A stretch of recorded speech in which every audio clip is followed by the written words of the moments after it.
देख सकते हैं कि कितनी कलाकारी लगती है आजकल की कविता बनाने में। मैं भी बना लूंगी कल, ऐसी बात नहीं है। सर, महाराज, परम पूज्य जी श्री रामदास जी महाराज, श्री अवधेश दास जी महाराज, मालवीय नगर विधानसभा के प्रत्याशी, मेरे सहयोगी, मेरे साथी इतने सालों से, कालीचरण जी सराफ। और कालीचरण जी, आप कितने लकी हो समझो कि आपको ऐसे क्षेत्र से बांधने का ऐसा अच्छा मौका मिला। इतने सालों से आप लोग दोनों साथ चल के आ रहे हो, कैसे आपको अलग कर सकते थे कोई?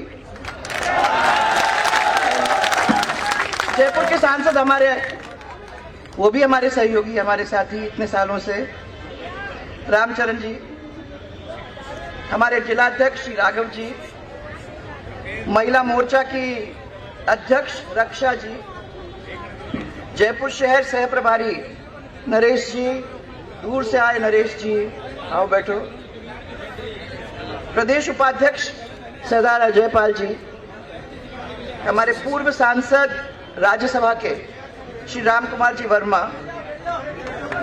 और हमारी महिला मोर्चा के, आप लोग सब बैठ जाओ, थोड़ी देर के बैठ जाओ, ज्यादा लंबा नहीं लूंगी, सुमन शर्मा जी, रवि नैयर जी, सुभाष गोयल जी, पूजा कपिल जी, और हमारे सामने बैठे हुए सब पार्षदगण जो यहाँ भी बैठे हुए हैं, सब पार्षदगण को मेरा प्रणाम, और संगठन के सब पदाधिकारीगण, और हमारे सबसे इंपॉर्टेंट हमारे परिवार के जो खंभ हैं, हमारे कार्यकर्ता बंधु जो हमारे सामने बैठे हुए हैं, उनको सबको मैं बहुत दिनों बाद आपसे मिलने का ये मौका, आपके आंखों में आंख डालने का मौका, ये सब महिला मोर्चा की महिलाओं के साथ मिलने का मौका, कितना अच्छा लग रहा है कि आज चुनाव की शुरुआत आपके कॉन्स्टिट्यूंसी से करने का, और ये मालवीय नगर की ऐसे करने का मुझे ये मौका मिल रहा है। लंबा भाषण करने नहीं आई हो घनश्याम जी, आप थोड़ा सब लोग इनको सबको हटा दो ना। आप बहुत, ये एक ऐसे प्यारे व्यक्ति हैं, देखो सबको हटा दे, खुद सामने खड़े रहे। चलो उधर करो सब, घनश्याम जी, ये जाने माने चेहरे हैं, ये देखो कैसे कैसे लोग बैठे हुए हैं, जाने माने चेहरे हैं। जब मैं पहली दफा आई थी तो नाम कुछ मालूम नहीं थे, अब धीरे धीरे धीरे परिवार को जानने लगे हैं। जब भी कार्यक्रम होते हैं, उन कार्यक्रम के अंदर आप लोगों से मुलाकात हो जाती है। आज आपको यहाँ देखकर अत्यंत ही खुशी हो रही है, और मुझे विश्वास है कि जो खंभ लोग यहाँ बैठे हुए हैं, वो इस कार्यक्रम को आगे ले जाते हुए कितने बार, 9वें बार एक रिकॉर्ड स्थापित करने का काम आप लोग मिलकर करोगे, ये मुझे पूरा विश्वास है। चुनाव भाइयों आते हैं जाते हैं, इनके कितने चुनाव अब निकल गए हैं, आए और गए, परंतु जो संबंध तब शुरू किए थे, वो संबंध अब पारिवारिक संबंध हो गए। तो मैं जब कहती हूं ना कि इनको अलग करना बहुत मुश्किल हो जाता है, इसलिए मुश्किल हो जाता है क्योंकि पोते दोहिते वहां तक तो अपन पहुंच गए हैं। हर परिवार के अंदर हम लोग एक दूसरे को जानते हैं, तो अलग होंगे भी तो कैसे होंगे, कैसे होंगे। इसलिए आज मैं आप लोगों को खाली 2-4 चीजें याद दिलाने को आई हूं। आपके टाइम के अंदर रेलवे लाइन पर ओवरब्रिज बनाने का काम, अंडरपास बनाने का काम किसने किया? है ना? ऐसा है ना कि अपने को कभी कभी वो जो काम हुए होते हैं, उनके भी अपने को याद करने की जरूरत होती है। मैंने इनको कभी, ये फोन हाथ में रखा रहता है, भाई साहब को कहते हैं लोग, अरे साहब वो पहना कि नहीं पहना, पहना कि नहीं पहना। हम लोगों की बात भले इनको सुनाई नहीं देती हो, परंतु जब फोन आता है, कार्यकर्ता का फोन आता है, तो बटन दबा के उसकी बात सुनने में इनको प्रॉब्लम नहीं होती है। तो मैं हमेशा उनको यही कहती हूं कि जब आप हमारी बात नहीं सुनना चाहते हो, तो आपको एकदम से देखना शुरू कर देते हो, परंतु उसका फोन बजता नहीं है कि उसको उठा के तुरंत जहां बात करने की जरूरत पड़ती है, वहां बात तो जरूर कर ही देते हो। मालवीय नगर के सेक्टर नहीं क्या नहीं सुनते, उस किसी की नहीं सुनते, इनकी सुनते हैं। तो आपको ये मालूम होना चाहिए कि कोई भी काम आपको करवाना है तो इनमें से किसी को पकड़ के उनके सामने खड़ा कर दो, वो काम आपका हो जाएगा। मालवीय नगर के सेक्टर 10 और सेक्टर 4 के बीच में जो काम आप लोगों ने करवाने का किया था वो भी, हाँ, वो अंडरपास आप लोगों का, अंडरपास आसानी से बनते नहीं है भाई, पर आप लोगों ने किया है, उसके लिए आप लोगों को बहुत सारी बधाई। जेपी का अंडरपास, कल्याण नगर का अंडरपास, अर्जुन नगर का अंडरपास, एसएमएस का मैं कितने दिन से आपको हाथ जोड़ जोड़ के कह रही थी, क्योंकि वो अंडरपास बनने का मतलब ये हुआ कि एसएमएस का हुलिया बदल गया। ये सब चीजें जो ऊपर होती थी अब वो अंडरग्राउंड हो गई हैं, और आज आपको बगीचा दिख रहा है, आज आपको एक जगह दिख रही है, स्पेस दिख रहा है, जो मैं समझती हूं कि किसी भी अस्पताल के चारों ओर अपने को दिखने की जरूरत है। कोई भी व्यक्ति जब अस्पताल के अंदर जाता है तो डर के जाता है, परंतु जब उसका सुंदरता देखने को मिलती है तो इतनी चिंता नहीं होती है, जबकि उसको गाड़ियां, लोग, दुकानें ये दिख जाती हैं तब होती है। इसी तरीके से जो रिंग रोड है, अरे कालीचंद जी आप तो अच्छी तरह से जानते हो कि जब ये रिंग रोड का काम अपन ने शुरू किया था तो क्या मुश्किल निकली थी। ये तो गडकरी जी थे जिनसे बात करने के बाद उन्होंने बैठ के उस तरीके से मामले को सुलझाया जो मैं समझती हूँ कि आज तक कोई नहीं कर पाया। अच्छा, मैं समझती हूँ ये रिंग रोड तो बन गया पर आधा ही बना। मैंने समझा कि जब अपन ने ये इतना बड़ा काम चालू कर दिया है जयपुर के लिए, तो वो जो पूरा करने का काम था अब क्योंकि शुरू कर दिया है तो ये नई सरकार आई है कांग्रेस की, तो शायद वो उसको पूरा कर देगी।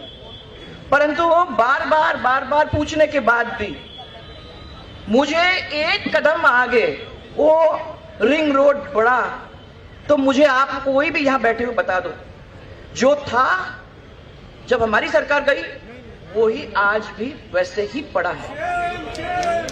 हाँ,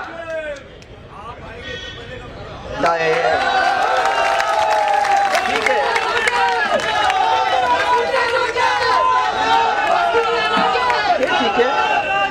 ठीक है, दोनों चुनाव लड़ रहे हैं। ये तो अपन बैठ के इसको एक दफा और गडकरी जी से बात करके इसको पूरा करने का काम होगा जब अपनी सरकार आएगी। ये बात सही कह रहे हैं। दुर्गापुरा का फ्लाईओवर धक्के दे दे के अपन लोगों ने उसको कंप्लीट किया। बीसलपुर का पानी शुरू किया तो अपने समय में, और मैं अभी भी कह रही हूं कि ईआरसीपी के अंदर जब काम अपन अच्छी तरह से चालू करेंगे तो जो पानी का इंतजाम यहां होने वाला है, ऐसी कोई कॉलोनी नहीं रहेगी जिस कॉलोनी के अंदर अपन ये पानी नहीं पहुंचा पाएंगे, इसका मुझे पूरा विश्वास है।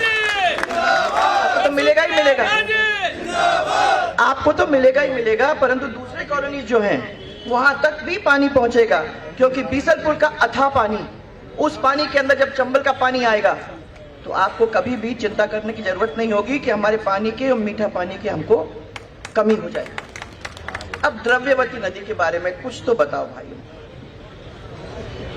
क्या बुरा हाल हो गया।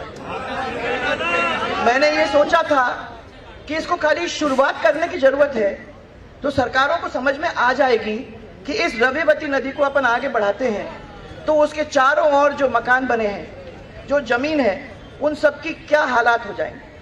जब वो सफाई करने का काम हो जाएगा, जिसके लिए टाटा के साथ हम लोगों ने वो साझा किया था, जब बगीचे बन जाएंगे जिसमें सिंगापुर वालों को अपन लोगों ने यहां बुलाया था, तो मैं समझती हूं कि एक जयपुर के अंदर एक ही सुंदर जगह बन जाएगी जहां सब लोग, आप लोग एंजॉय करेंगे। परंतु नहीं हुआ, जो काम हुआ था वो भी खत्म हो गया और आज फिर से गंदे नाले का रूप लेके वहां पड़ा हुआ है।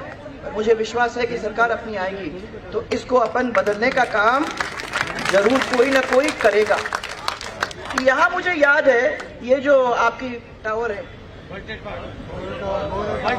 नहीं गौरव नहीं, ये वर्ल्ड ट्रेड पार्क, वो जब वहाँ, अब आप लोग नाराज भी नहीं हो, पर दोनों काम ठीक ही हो गए। वहाँ पत्थर वत्थर गंद बंद सब पड़ा हुआ था। मुझे याद है कि मैंने बार बार उसको देखा, मैंने कहा एक दफा इस गंद को हटा के एकदम कर दें और जैसा है उसको थोड़ा वॉकिंग ट्रैक वगैरह लगा के उसको ठीक ठाक कर दें तो क्या करेंगे लोग यहाँ। तो याद है मुझे जब मैंने उसको करना शुरू कर दिया तो लोगों ने कहा नहीं नहीं आप ये नहीं काम कर सकते। मैंने कहा इतना गंदा दिखता है, कोई भी जयपुर के अंदर आता है तो ये रोड से ही जाता है, वो क्या सोचता होगा हमारे जयपुर सिटी के बारे में। क्योंकि जो भी हमारे एयरपोर्ट पे उतरता है सबसे पहले उसको ये सोचना चाहिए कि हाँ ये है जगह, और फिर वापस आने का अपने परिवार को बोलेगा, अपने दोस्तों को बोलेगा, अपने मिलने वालों को बोलेगा कि ये जयपुर सिटी है, उसमें अपने को जाना जरूरी।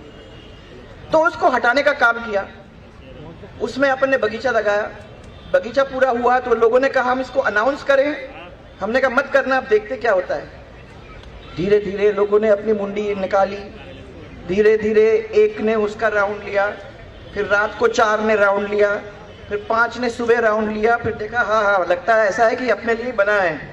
और आज एक ऐसा जगह बन गया है वो जो आप लोगों की सबकी इज्जत और गौरव बनाने का काम भी करता है।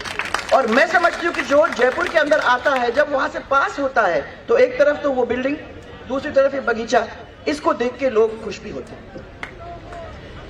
अब इस द्रव्यवती नदी को ठीक करने का काम अपन लोग हाथ में लेंगे और मुझे विश्वास है कि उससे भी बहुत कुछ बदलने का काम अपने को होगा। आज कालीचंद जी मुझे इसकी भी खुशी है कि इतनी सारी आपकी महिला मोर्चा की लेडीज यहाँ उपस्थित हैं। अभी कुछ दिन पहले प्रियंका गांधी जी आई थी और प्रियंका गांधी जी ने ये कहा कि हमको महिलाओं की बहुत चिंता है और महिलाओं के बैंक अकाउंट में कितना पैसा, साल में 10,000 रुपया हम देने की बात कर रहे हैं। 1 मिनट के लिए मेरे मन में ये लगा कि अपनी भामाशाह नारी शक्ति योजना तो थी, उस नारी शक्ति योजना के अंदर अपन लोगों ने बैंक अकाउंट महिलाओं के खुलवाए, बैंक अकाउंट के अंदर महिलाओं को सबसे अहम रूप दिया। उसी स्कीम को अगर ये आगे बढ़ा देते तो जो सरकारी पैसा है वो तो वैसे ही उनके अकाउंट में पड़ जाता, तो 10,000 रुपए भी अगर आप लोग कर देते तो हमें बड़ी खुशी होती। पर मुझे तो डर लगता है क्योंकि ये और इनके भाई